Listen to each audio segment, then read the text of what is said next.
আসসালামু আলাইকুম, hello everyone, সকলেই কেমন আছেন? আশা করছি সকলেই অনেক অনেক ভালো আছেন। তো গাইস, গণভোট কি? গণভোট কিভাবে দিবেন? গণভোট কাকে দিবেন? গণভোটে হ্যাঁ দিবেন নাকি না দিবেন? কেন এই গণভোট করা হয়েছে? গণভোটে আপনি ভোট দিলে আপনার লাভটা কি হবে এক্স্যাক্টলি? আমি জানি আপনারা সবাই ইতিমধ্যে একটা বিষয় অলরেডি সবাই শুনে গিয়েছেন, সেটা হচ্ছে কি বাংলাদেশে নতুন একটি সিস্টেম বা নতুন একটি আইন শুরু হয়ে গেছে, যেটা হচ্ছে কি গণভোট। সংসদ নির্বাচনের পাশাপাশি কিন্তু একটা ভোট দিতে হবে, যেটা হচ্ছে কি গণভোট। এই গণভোট কি জন্য, কাকে দিবেন, কোথায় দিবেন, সম্পূর্ণ প্রসেস থাকবে আজকের এই ভিডিওতে। আপনার যদি গণভোট সম্পর্কে কোনো কিছু জানার থাকে বা ইন ডিটেইলসে যদি আপনি গণভোট সম্পর্কে জানতে চান, তাহলে রিকোয়েস্ট করবো watch this full video. So let's get started. Alright, so ভিডিওতে আমি স্টেপ বাই স্টেপ সবকিছু বুঝাই দেবো। আসলে গণভোট কি, কাকে দিবেন, কোথায় দিবেন, কোনো নির্দিষ্ট ব্যক্তিকে দিতে হবে কিনা, এটা দিলে আপনার লাভটা কি হবে, ক্ষতি কি হবে, কোথায় দিবেন, হ্যাঁ দিবেন নাকি না দিবেন, কিভাবে দিবেন, ব্যালট পেপার কয়টা দিবে আপনাকে, কি মার্কা থাকবে, জাস্ট আপনারা মনোযোগ দিয়ে মাথায় জ্ঞাত করেন। হ্যাঁ, তো গাইস, গণভোট হচ্ছে এমন একটা ভোট যেটা আপনি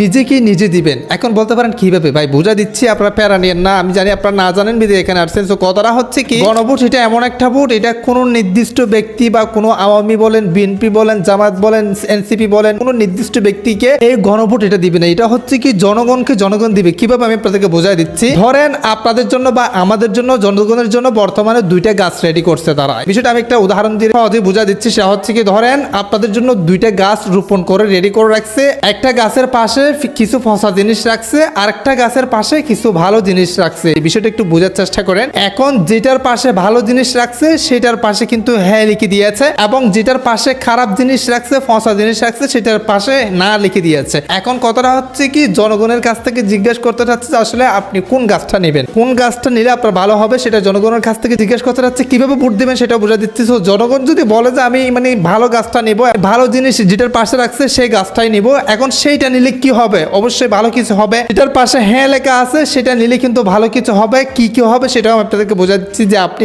গণভোটে হ্যাঁ দিলে আপনার লাভটা কি হবে সেটাও বোঝা দিচ্ছি। এক্স্যাক্টলি আমি আপনাদেরকে এটাই বোঝা যাচ্ছি। আপনি যদি গণভোট দেন, সেটা কোনো নির্দিষ্ট ব্যক্তিকে দিতে হবে না। জুলাই জাতীয় সনদ অনুযায়ী তারা কিন্তু নতুন কিছু কাঠামো তৈরি করছে, সিস্টেম তৈরি করছে, হ্যাঁ, রুলস বানাইছে। তো এখন সেই রুলস গুলা বানাতে অবশ্যই জনগণের অনুমতি প্রয়োজন হবে। মানে জনগণের সেই রুলস গুলা ছাড়ছে কিনা সেটা জানার জন্য মূলত এই গণভোট। এটা এখন রুলস গুলা কি কি সেটা আমি আপনাদেরকে বোঝা দিচ্ছি। যদি আপনি গণভোটে হ্যাঁ দেন, মানে আপনি যদি চান যে আসলে জুলাই সনদের যে নতুন কাঠামোগুলা সেটা আমরা চাই, হ্যাঁ দিয়েছেন, এখন সেই কাঠামোগুলা কি কি কি লাভটা হবে সেটা বুঝাই দিই। সংসদ ও সরকারের ভারসাম্য উন্নয়ন হবে, সংবিধান সংস্কারের নতুন নিয়ম, এবং হচ্ছে কি সরকারি ক্ষমতার সীমা নির্ধারণ, বিচার ব্যবস্থা ও নাগরিক অধিকার শক্তিশালী করা, নারী প্রতিনিধিত্ব বাড়ানো, মানে হচ্ছে কি সংসদে নারীর ক্ষমতা একটু বাড়িয়ে দিবে, এবং হচ্ছে কি 10 বছরের উপরে কেউ কি ক্ষমতায় থাকতে পারবে না, মানে প্রধানমন্ত্রী থাকতে পারবে না। এই টাইপের আরো অনেক কিছু রয়েছে ইম্পর্টেন্ট। জুলাই সনদ অনুযায়ী এই সকল কিছু কাঠামো তারা নতুন কাঠামো তৈরি করছে, যেগুলো কিন্তু ভালোর দিকে। তো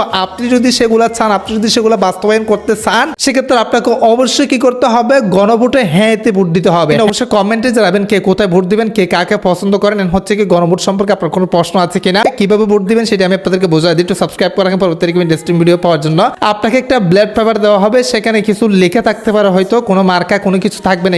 আগে তো আপনি জাতীয় নির্বাচনে ভোট দিয়ে ফেলবেন, হ্যাঁ, আপনাকে একটা ব্লেড দেওয়া হবে, যে ব্লেডটা দুইটা বক্স থাকবে, একটা হচ্ছে কি হ্যাঁ আর একটা হচ্ছে কি না, মানে একটা হ্যাঁ বক্স আর একটা না বক্স। এখন কথাটা হচ্ছে কি, হ্যাঁ পক্ষে মানে ভালো কিছু আপনি যদি পরিবর্তন চান, দেশের যে সকল বিষয়ের কথা বলছি সেগুলো যদি পরিবর্তন চান, অথবা জুলাই সনদ অনুযায়ী যে নতুন কাঠামোগুলো সেগুলো যদি বাস্তবায়ন করতে চান, সেক্ষেত্রে আপনি হ্যাঁতে ব্লেড পেপারটা ঢুকাই দিবেন। আর যদি চাচ্ছেন যে না এরকমই থাকুক, মানে আলতু ফালতু থাকুক, দেশটা এলোমেলো থাকুক, যার যা ইচ্ছা তাই করুক, সরকার ইচ্ছা মতো 20-25 বছর খেয়ে ফেলুক, সেটা যদি আপনি চান, সেক্ষেত্রে আপনি নাতে ভোট দিতে পারেন। এখন আপনি বিবেচনা করেন যে আসলে কোথায় আপনি আসলে আপনার আমানত ভোটটা দিবেন। তো এই হচ্ছে মূলত গণভোটের বিষয়। গণভোট কেন তৈরি করছে, কোথায় দিবেন, কিভাবে দিতে হয়, কি লাভ হবে আমাদের, কোথায় কি রকম কেমনি কি, সবকিছু আমি আপনাদেরকে প্রপারলি বুঝাই দিয়েছি। আদার্স কোনো প্রশ্ন থাকলে অবশ্যই কমেন্টে যাবেন, আপনার কমেন্টের ভিত্তি করে নিয়ে আসবো। সো গাইস, এর মতো আজকের ভিডিও দেখা হবে নেক্সট কোনো একটা ভিডিওতে। Thank you so much.